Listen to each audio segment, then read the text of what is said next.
धर्म कथा में आपका स्वागत है। आपके साथ मैं हूं शबनम। धर्म कथा में आज हम बात कर रहे हैं छठ पूजा की।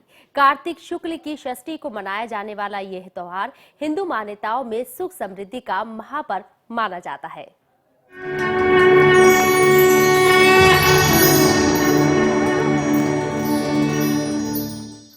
सूर्य उपासना का यह अनुपम पर्व मुख्य रूप से बिहार, झारखंड, पूर्वी उत्तर प्रदेश और नेपाल के तराई क्षेत्रों में सदियों से मनाया जाता रहा है। धीरे धीरे ये त्योहार प्रवासियों की वजह से भारत के अन्य भागों के साथ साथ विश्व के अनेक स्थानों में प्रचलित और प्रसिद्ध हो गया है।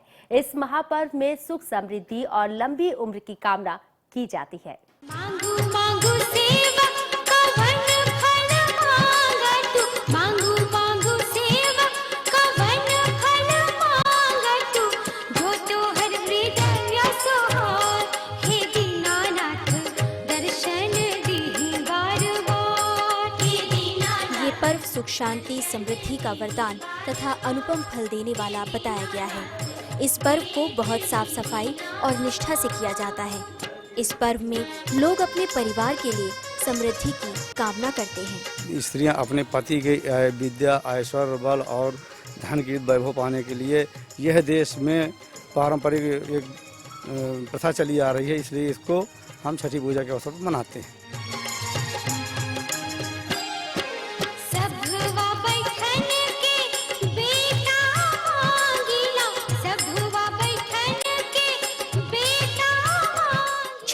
सूर्य का महत्व भी है। इस पूजा की परंपरा में गहरा विज्ञान भी दिया हुआ है। छठ के दिन सूर्य की पराबैंगनी किरणें धरती की सतह पर सामान्य से अधिक मात्रा में इकट्ठी हो जाती हैं। पृथ्वी के जीवों को इन किरणों से अधिक लाभ मिलता है। भगवान सूर्य जो हैं, भगवान साक्षात विष्णु के अवतार हैं। उनको यशस्वी देवता कहा गया है। जो उनकी पूजा करेगा उनका यश और वैभव खुद फैलेगा नहीं। इसलिए सुहागिन स्त्रियां सौभाग्य को प्राप्ति के लिए भगवान सूर्य की पूजा किया करती है।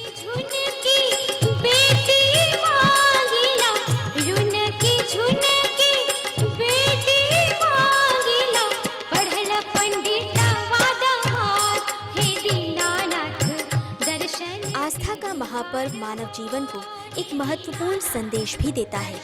इस व्रत में पहले डूबते सूर्य की और फिर उगते सूर्य की पूजा की जाती है। विश्व में शायद ही किसी संस्कृति में डूबते सूर्य की पूजा की जाती हो। इसका अर्थ ये निकाला जा सकता है कि जीवन में सुख और दुख का चक्र लगातार चलता ही रहता है। इसे मनुष्य को सहज रूप से लेना चाहिए और अपने आराध्य पर भरोसा रखना चाहिए।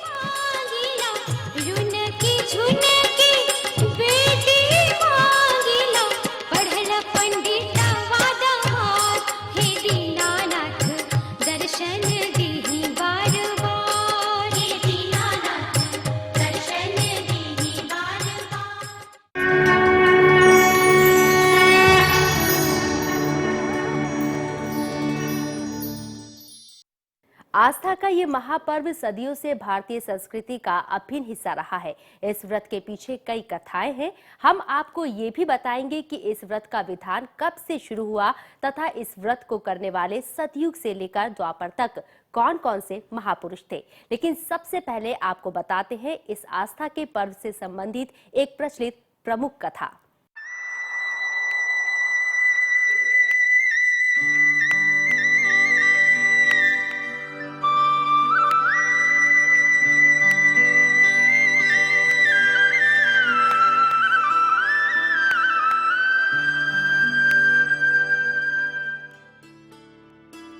यूं तो छठ महापर्व के बारे में अनेक मत तथा कथाएं प्रचलित हैं।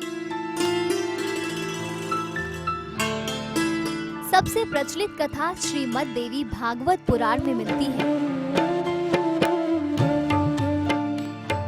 इस कथा के अनुसार सतयुग के समय प्रियव्रत एक प्रतापी राजा हुए। अधिक समय बीत जाने के बाद भी उनको कोई संतान उत्पन्न नहीं हुई। महर्षि कश्यप ने राजा और रानी के साथ पुत्रेष्ठ यज्ञ कराया। इस यज्ञ के प्रभाव से रानी को गर्भ तो ठहर गया, लेकिन मरा हुआ पुत्र पैदा हुआ। मृत पुत्र को देखकर रानी बेहोश होकर जमीन पर गिर गई और राजा प्रियव्रत भी दुखी होकर अपने प्राण त्यागने को तैयार हो गए। कथा के अनुसार उस दिन कार्तिक मास की शुक्ल पक्ष की षष्ठी थी। उसी समय सुंदर विमान पर षष्ठी देवी वहां आ पहुंची। मृत बालक को जमीन पर रखकर रोते बिलखते राजा और रानी ने देवी को प्रणाम किया।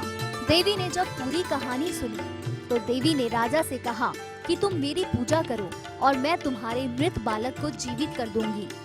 और ये कहकर षष्ठी देवी ने बालक को गोद में ले लिया और बालक जीवित हो गया।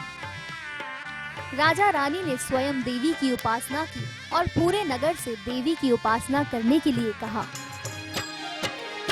चार पहर हम जल थल सेविला, चार पहर हम जल थल सेविला, पूजिला चरण तोहार, हे छठी मैया दर्शन दीनी बार बार, हे छठी मैया दर्शन दीनी बार बार, हे छठी मैया। संयोग से ये दिन कार्तिक मास की शुक्ल पक्ष की षष्ठी ही था और तभी से छठ का ये पर्व धूमधाम से मनाया जाता है।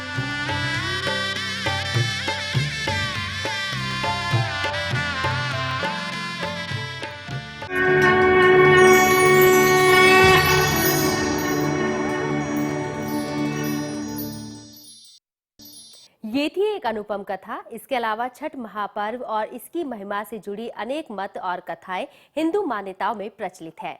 और अब वक्त हो गया है एक छोटे से ब्रेक का, कहीं मत जाइएगा। ब्रेक के बाद हम आपको बताएंगे इस व्रत को किस तरह करने से व्रत करने वाले को कई गुना फल मिलता है, तथा ये भी बताएंगे कि सतयुग से लेकर द्वापर तक कौन कौन से महापुरुषों ने इस व्रत को करके अपने सौभाग्य को जगाया। बने रहिए हमारे साथ धर्म कथा में।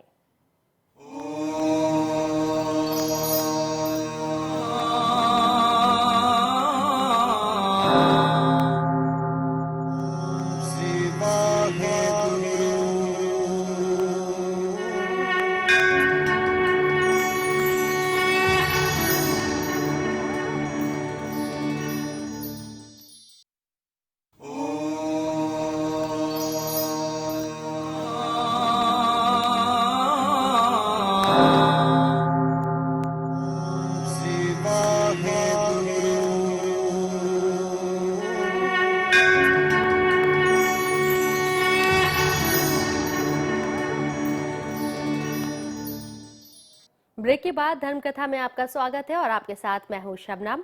अब हम आपको बताएंगे कि सनातन युग से लेकर आज तक किस प्रकार छठ पूजा की परंपरा हिंदू मान्यताओं में जीवित रही है। आइए हम आपको इस व्रत के पौराणिक और सांस्कृतिक महत्व को बताते हैं।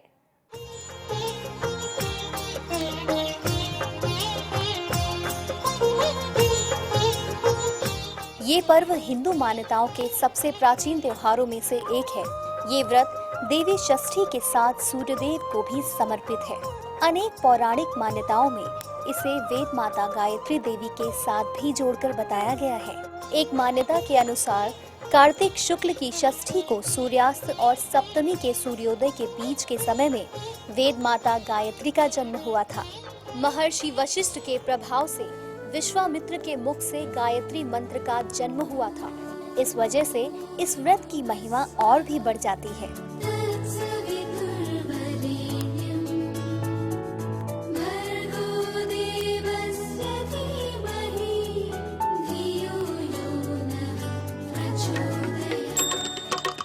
इस व्रत के संबंध में अन्य अनेक कथाएं प्रचलित हैं। एक प्रचलित कथा के अनुसार त्रेता युग में भगवान राम के वनवास से लौटने के बाद राम और सीता ने छठ के दिन उपवास रखकर अगले अस्त होते सूर्य की आराधना की और सप्तमी के दिन सरयू तट पर प्रत्यक्ष सूर्य देव की पूजा कर अपना व्रत पूरा किया।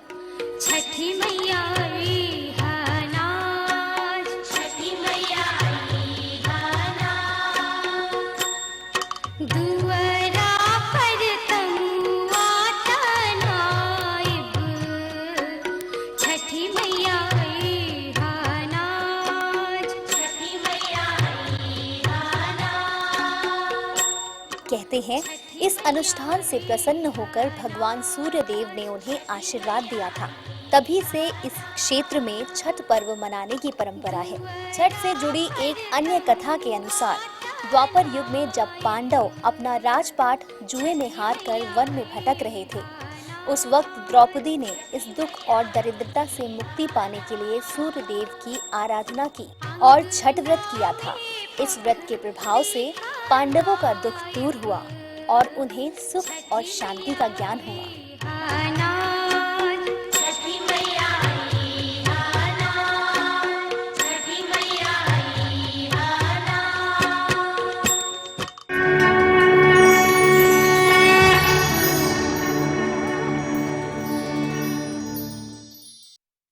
इस महापर्व को सनातन समय से मनाने के प्रमाण मिलते हैं और इसलिए आजकल छठ महापर्व का रूप ले चुका है। छठ महापर्व को बहुत ही सावधानी और कठिन तपस्या से किया जाता है। व्रतधारी लगातार व्रत रखते हैं और जल भी ग्रहण नहीं करते हैं। अब हम आपको बताएंगे कि छठ पर्व को कैसे विधि पूर्वक करें जिससे आपकी पूजा पाठ अत्यंत सफल हो जाए।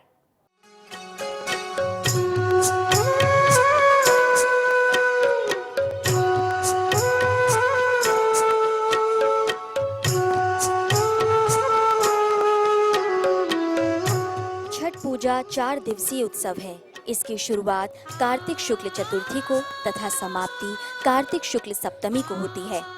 इस दौरान व्रतधारी लगातार 36 घंटे का व्रत रखते हैं और इस दौरान वो पानी भी ग्रहण नहीं करते।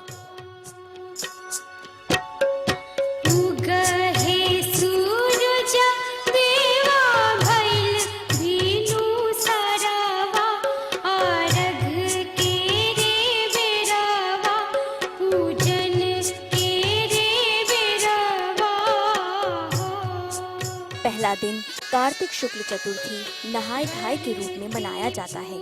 सबसे पहले घर की सफाई कर उसे पवित्र बना दिया जाता है। इसके पश्चात छठ व्रती स्नान कर पवित्र तरीके से बने शुद्ध शाकाहारी अरवा भोजन ग्रहण कर व्रत की शुरुआत करते हैं। घर के सभी सदस्य व्रती के भोजन उपरांत ही भोजन ग्रहण करते हैं। भोजन के रूप में लौकी दाल और चावल ग्रहण किया जाता है। ये दाल चने की होती है। इसमें मुख्य रूप से शुद्धता और पवित्रता का ख्याल रखा जाता है। दूसरे दिन कार्तिक शुक्ल पश्चिमी को व्रतधारी दिन भर का उपवास रखने के बाद शाम को खुद से बनाया हुआ खरना का प्रसाद ग्रहण करते हैं। प्रसाद के रूप में गन्ने के रस में बने हुए चावल की खीर बनाई जाती है, जिसे गुड़ की खीर भी कहते हैं। इसके साथ दूध चावल का पिट्ठा और घी चुपड़ी रोटी बनाई जाती है। इसे खरना कहा जाता है। खरना का प्रसाद लेने के लिए आसपास के सभी लोगों को निमंत्रित किया जाता है। इस दौरान पूरे घर की स्वच्छता का विशेष ध्यान रखा जाता है।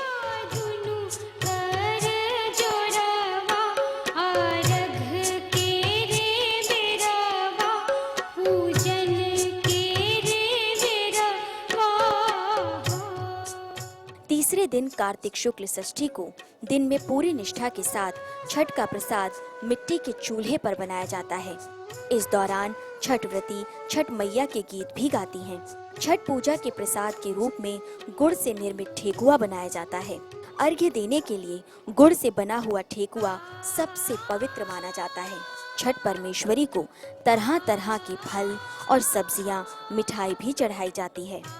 प्रसाद बन जाने पर पूरी श्रद्धा के साथ बांस की टोकरी, जिसे दौरा कहते हैं, और सूप को भरा और सजाया जाता है, जिसमें पंचमेवा, पान सुपारी, फल, सब्जियां, मिठाइयाँ, गन्ना, नारियल सभी रखे जाते हैं। फिर उसे लाल पीले कपड़े में बांधने और घाट पर जाने की तैयारी की जाती है और व्रती के साथ परिवार पड़ोस के सारे लोग अस्ताचलगामी को अर्घ्य देने घाट की ओर चल पड़ते हैं।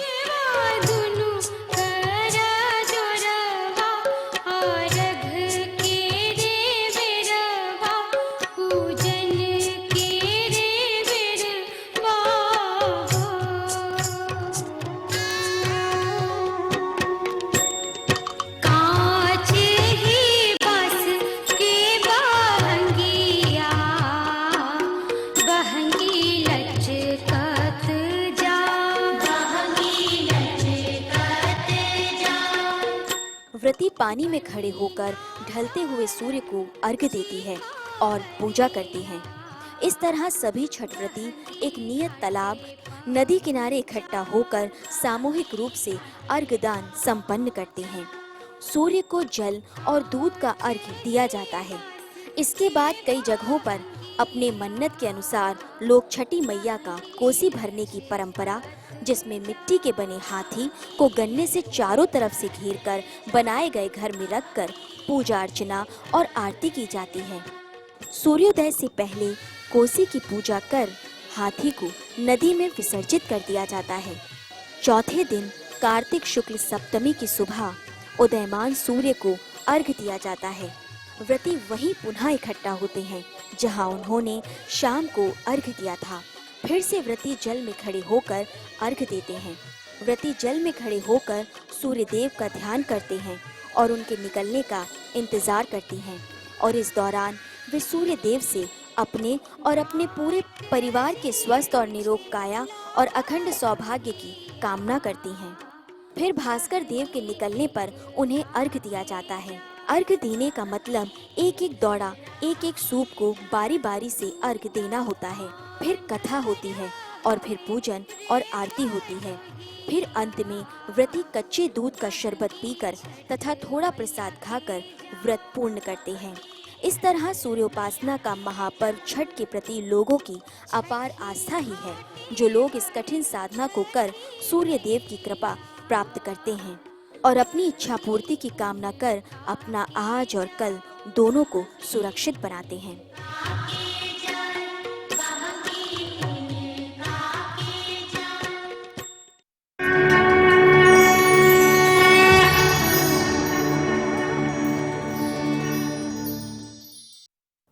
आज धर्म कथा में हमने आपको छठ पूजा से जुड़ी अनेक बातें बताई। साथ ही ये भी बताया कि किस तरह आप छठ पूजा पर विधि पूर्वक छठ मैया और सूर्य भगवान को प्रसन्न कर उनका आशीर्वाद प्राप्त कर सकते हैं। छठ पर आप सभी सूर्य की पूजा करें और उनका आशीर्वाद पाएं।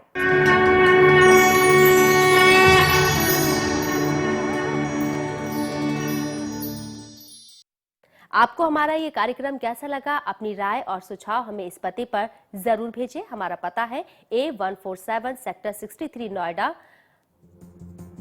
हमारी ईमेल एड्रेस है dharmkatha@bhaskarnews.org। आप हमें फोन भी कर सकते हैं। हमारा फोन नंबर है 180030002530। अगले एपिसोड में हम फिर आएंगे कुछ और रोचक रहस्यमय कथाएं लेकर। तब तक के लिए मुझे दीजिए इजाजत और हमारी पूरी टीम भास्कर की तरफ से आप सबको छठ की हार्दिक शुभकामनाएं। नमस्कार।